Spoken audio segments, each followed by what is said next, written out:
Alright, so what is going on, people? Welcome once again to AGIT Codeworks, and today we are going to be connecting this little pretty online store to a MySQL database. That would be a way of building what we call a backend for our online store, right? Alright, so let's get this.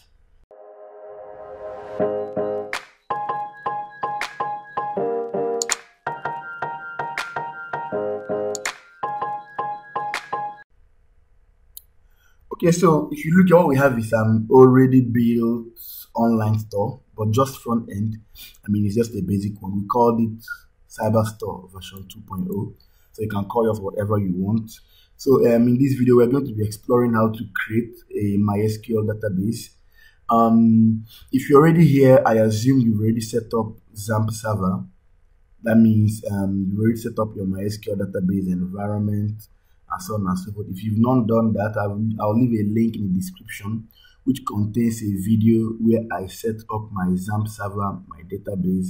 I'll also leave a link to show you how this interface was built. This is simply HTML interface, okay? It's responsive, meaning that on a mobile device or on a phone, it would look like this, something like this, just a mini shop, okay?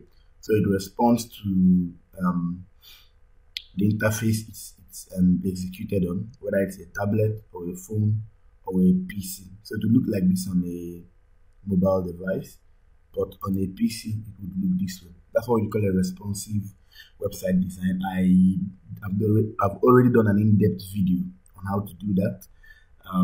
You can check out my video on responsive website design where I developed just this exact same interface. This would be the code. So it's straightforward, it's not even so long. So you can just check it out on the description and build your own if you want to have this exact interface. But for this particular lesson, we are going to be looking at how to connect all these products you see here to a database, such that this data would be loaded from a database instead of using my static HTML tags. Okay, that would be how most popular online stores and social media platforms work. This will give you a very good foundation in building data-driven applications. All right. First things first, we've looked at the HTML code. If you're not already good with HTML or you can't do this, follow the video where I build all this and explain how I got it to be responsive and so on and so forth. All right, so let's start by looking at how we can create a database for this our online store. All right, first things first, I have to start up my XAMPP server. So just open up this.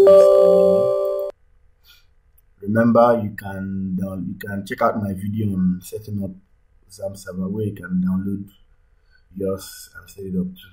So I'm going to start Apache. I'm also going to start MySQL.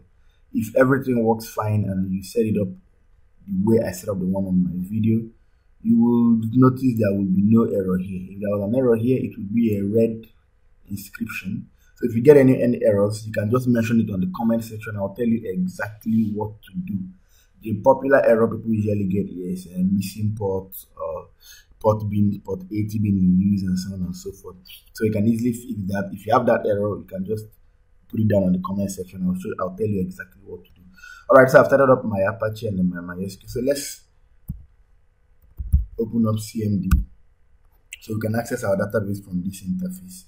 Okay, so to access the MySQL interface where we can type our commands, MySQL space -u space root. Sorry. So once you run this, you take into the MySQL environment. Most people might prefer to use phpMyAdmin and so on and so forth, but I really recommend you learn how to write core SQL commands. It's really useful in your life as a developer or as a database administrator. Okay, so now that I have this, so if you want to see all the databases I have available, you can just say show database. So if you notice, I already have Cyber Store here, but I'm going to delete it so that we work with this entire thing from the scratch. All right, so let me just drop it. So it's also a lesson to drop a database from your MySQL database. The command is drop database CyberStore, or whatever the name of your database is. So CyberStore here is the name of our database. So if I run this command, if I I run this command, it drops it, it says okay. So if I view again, you notice CyberStore is no longer there, it's no longer part of my database, right? So so let's create a new one. So that will be create database CyberStore. So I'm basically just recreating it. I'm showing you how to drop and create a database. Okay. So when you run this, it creates it. Then you say use CyberStore. That means of all databases I have available, I'm connecting to one now called CyberStore. So here I could start typing the commands now to create the table for this online store, the table that will hold all these as records. The advantage of that is that it makes your web page a bit dynamic. It makes it more dynamic or data driven in the sense that once a record changes on the database we're about to create here, the record also changes here on the front end. Okay, making it easy to handle things like card data, login sessions, price of products, and so on and so forth dynamically. All right. All right. So let's create our table. Create table. Now I could create the table here, but because the command line usually doesn't give us time to correct errors properly, we are going to just open a new script here. Okay. So I'll type MySQL script here and then run it on the command line when we're done. Okay. So let's see this. So let me just save it as, let's just call it product.sql.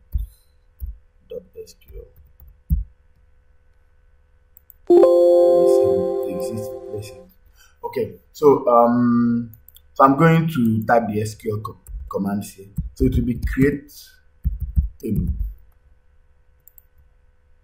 So the name of the table is products. So remember, we're creating a table now that will hold the records for our online store. So the information we have here will be number one. First things first should be an ID. Now this ID is a column that will serve as what we call a primary key in database management. The primary key would be the column that identifies every row uniquely. For example, in your school system, your school registration number would serve as a primary key or a unique way to identify just you in the school's database. So also in the products database, the product ID would be a way to identify every product uniquely. In a transactions database, the transaction ID will identify every transaction uniquely. In an employee database, for example, also an employee ID will identify every employee uniquely. So it's something databases have. All right, so I'll call it ID. I'm going to say the size. It will be an integer, so int. Let's give it a size of 5. That means the maximum digits it could contain would be 5. That would be 99999 as max. Please, you can make this number whatever you want. This basically tells the MySQL server how much memory to allocate for a particular column. You can make it whatever size you want. All right, so ID int 5. Okay, this would be, like I said, our primary key. By the way, SQL is not case sensitive. You could type this in uppercase or lowercase, it would still work. So auto underscore increment is a property of a column. Now, what does this auto underscore increment mean? Now, because, pay attention, because this ID will be generated uniquely for every row or for every product, we would not want a repetition in value. That means every product will have a unique ID. Okay, so instead of us adding values manually to this column will receive values automatically. Each time a new product is added, it increments the last value by 1, and so on and so forth. We'll see that in action when we are done creating the table. So next will be the product name. So we'll just call it product. Name of the product. It will be a varchar. Okay, varchar meaning string data that could contain digits and characters and so on. So we make it varchar, then we say, let's say 40 characters is okay. That means our product will have a maximum of 40 characters. Like I said, you can make this number whatever you want. Then we want to enforce some uniqueness with the unique keyword. This simply means that no two products will have the same name. Okay, no two products will have the same name. Then next thing will be the price. We're going to make the price a decimal. Then we can say 12, 2. This means precision and scale. That means it will have 12 digits with 2 decimal places. Okay, that would help us evaluate for things like dollar and cent and so on and so forth. Okay, so price is in decimal. Then lastly, now you can add other data fields if you wanted to, but I'm trying to keep this as simple as possible. Okay, just to teach us how to connect your store to a database. Okay, so the price is a decimal. Then we might want to know the date on which each product was added. So I can say date underscore added, right? Date underscore added. This would be, let's call it timestamp. Timestamp simply means a date value that would contain hour, minutes, and seconds, and so on and so forth. So we can tell the exact time any particular product was added. Now, this will not be populated manually, so it will have a default keyword. Okay, so we say default. Default will be a function called current underscore timestamp. So that would mean that each time I insert a record to this table, it will create the new record and then automatically increment ID by 1 and then pick the current time of the transaction and add it to this column. All right, let's create our table. So let's copy this. Come here. Remember, we said use CyberStore, very important. This use CyberStore, make sure we engage the CyberStore database instead of all these other databases we have here, right? Okay, so we engage CyberStore database. So I can paste this here. Have I copied it yet? Okay. All right, let's copy this. Copy, then paste. All right. So once you did do this, it says query okay, meaning this table has been created. To verify that, in MySQL, you can say show tables when you are connected to a particular database. You would notice it says product. So this is the only table there now, product table. Now, of course, as time goes on, maybe in the part 2 of this video, we might want to create a login session to secure our online store. We might need to create a table also for login that will hold login and session records, things like that. We want to add a cart. We can create tables that contain all that information.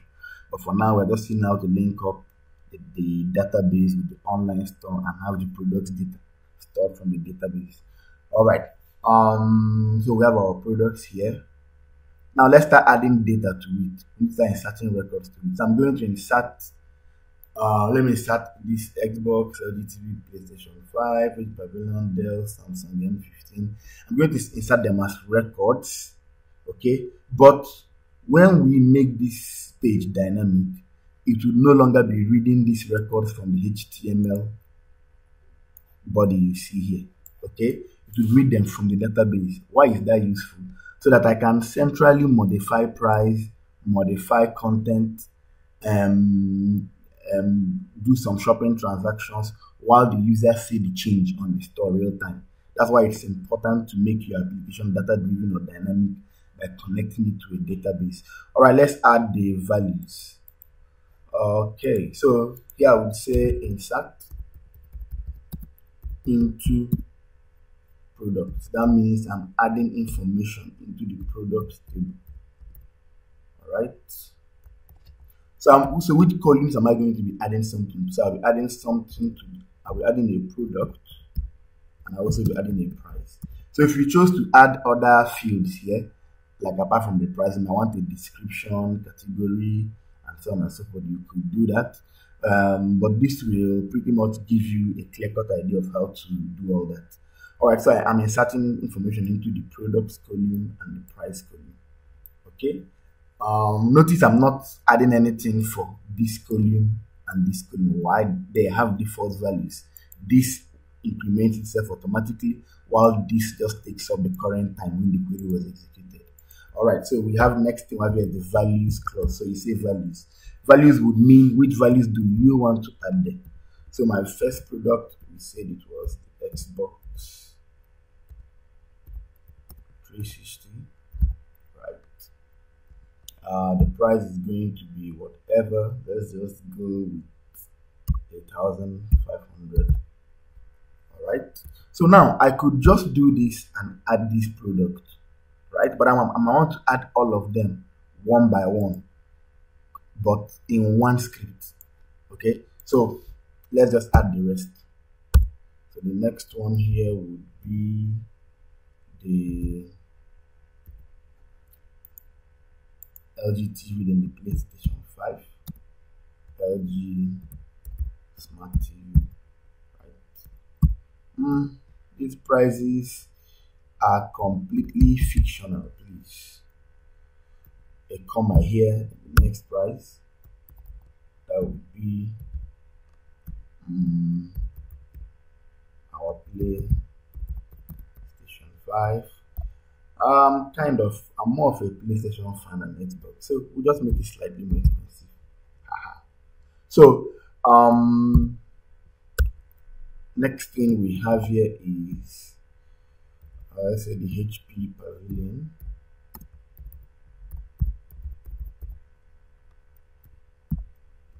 Make the price 900. All right, so we then we add our Dell G7. All right, please. These values are all separated by commas. But by the end of the whole query, there will be a semicolon to indicate the end of the SQL statement. Okay, so here we have a Dell G7. Okay, then comma. Please, in Notepad++, Control D automatically just duplicates the current line. So all we'll have here would be the Samsung M15.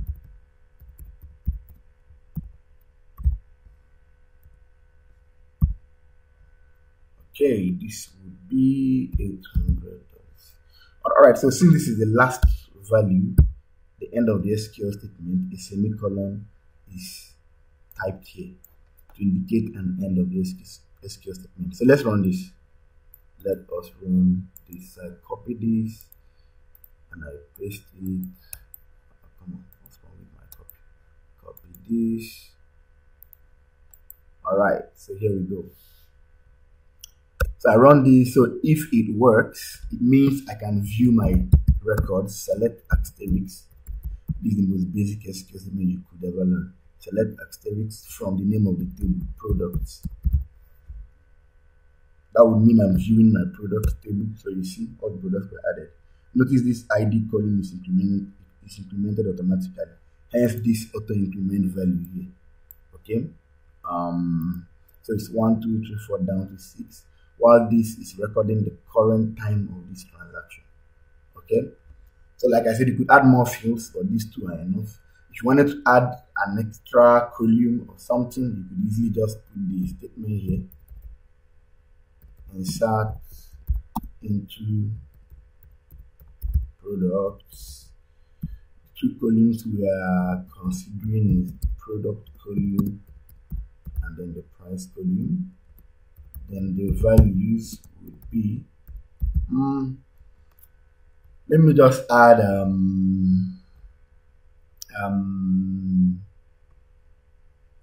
Samsung VR kit. That's the next item on the store. It will be sold for 1,300. That's the price. So sorry. Okay, so the query ends here.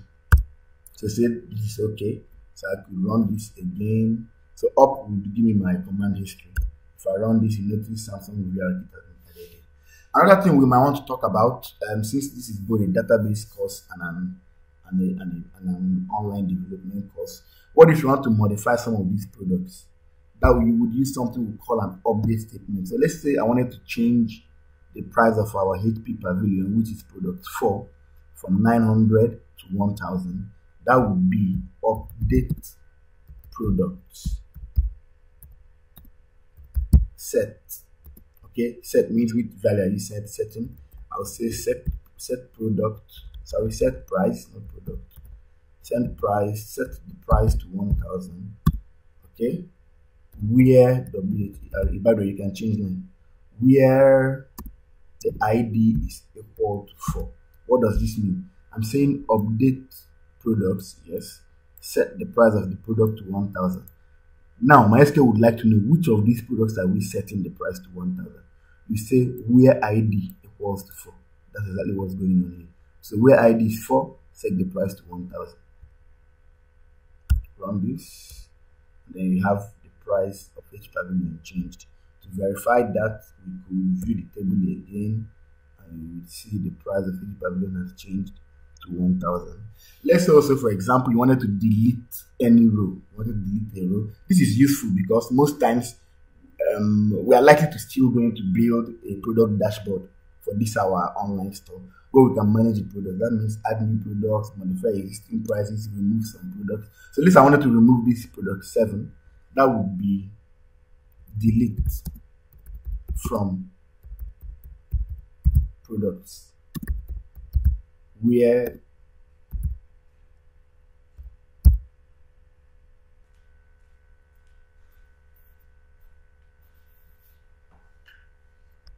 alright, so here we say delete from products where ID is equal to 7. When we run this, this goes. Let's verify that. Select start from products. Notice the 7 product is gone. Alright, so now that we understood how to edit contents for our database, which is also content of the online store, let us now connect the database to the online store. Okay, when we connect it, this video might be divided into a part 1 and a part 2. I'll just see what we can get to now. So let's link up this store with that our database. Now to do this, we would need PHP for that. We would need to use PHP for that. That would mean we are going to move this our responsive store to the htdocs folder. Remember, I told you guys there's a link in the description on how to set up the PHP development environment. Okay, so I'm going to just go copy. This is my responsive store stored here. This is the folder responsive store, so I'll copy this. I assume you understand how to build this. Link to the for the videos in the description. Alright, so come here, this PC. If you set up XAMPP properly, according to my video, you would see a XAMPP folder here in your drive. See, inside it there's a htdocs folder. So I'm going to paste my responsive store. This is a responsive store. It's now part of my PHP server. So that's why I have to bring it to this location. Very important. Okay, so now let us modify this. So I'm going to say edit notepad++. Okay, I will save this. Now close these other ones. So I'm modifying this copy stored in our htdocs folder. That will serve as our copy of our code, which would be executed on PHP with a PHP backend. If you are used to HTML already, then you might not be very conversant with how backend development works. So just make sure you set up your XAMPP server and your MySQL database. There's a link for that video in the description. So after that has worked, you can come here and then copy your responsive store to the htdocs folder, and then let's code from there. All right, now so first things first, I would open this location where my file is. I will create a new folder here. I would call it okay, rather let's not put it in a folder. I will just create a new file here and call it config. We don't have to put it in a folder. So I'll just create a new file, say save as, call it config.php. Right now that I have this, is going to be the file that contains the code that makes every page on my system or on my online store connect to the database. Alright, to make this connection, I have to first of all create a PHP script which looks like this. Okay, so this is a PHP script.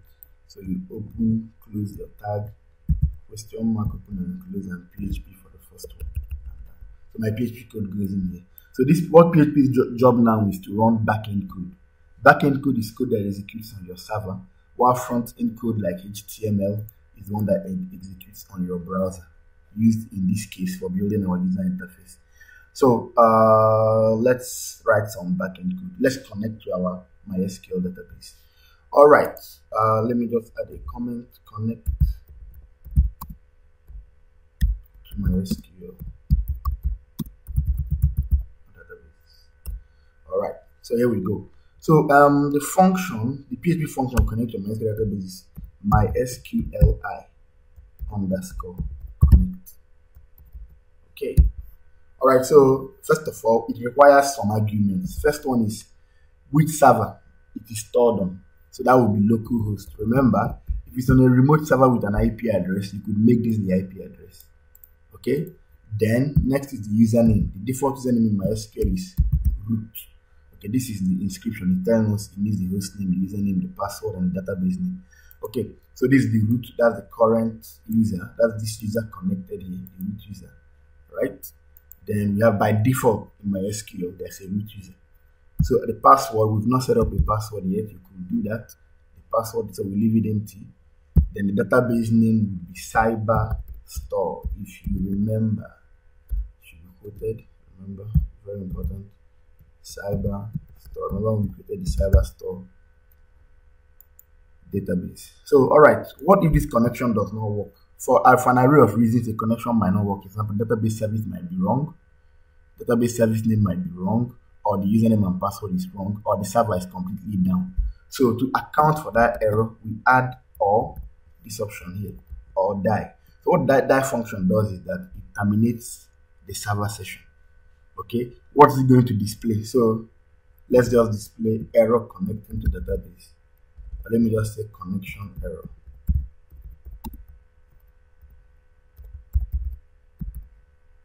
Alright, so this is just a way to do some housekeeping and be sure the server doesn't go ahead to execute further code if connection with the database is not executed properly or is not successful. But if it's successful, let's just see a message at the top of our site. Normally in our production environment, we might not be displaying messages to tell whether we connected to the database or not. But for the sake of the training, let's do this. So let's say connection successful, database connection successful.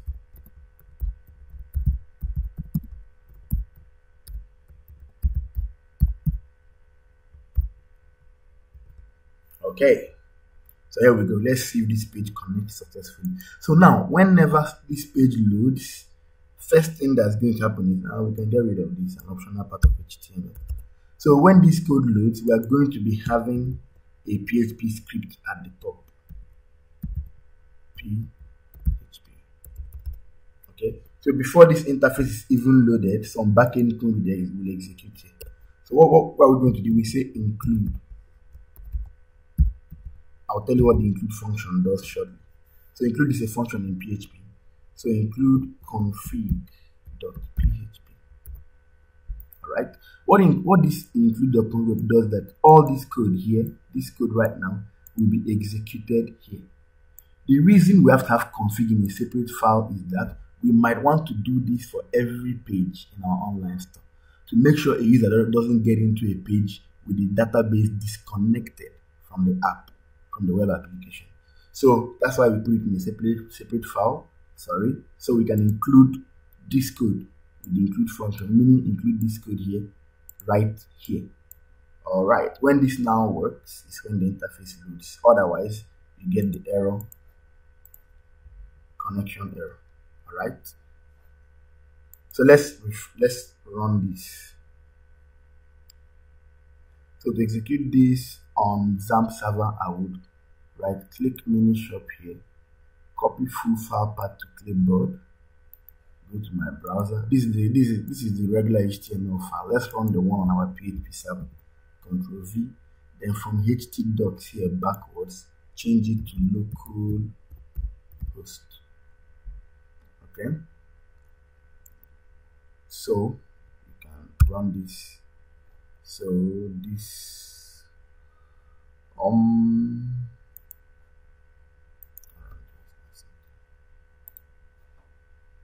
Alright, so before we run this is our MySQL.html. We are going to change the file name.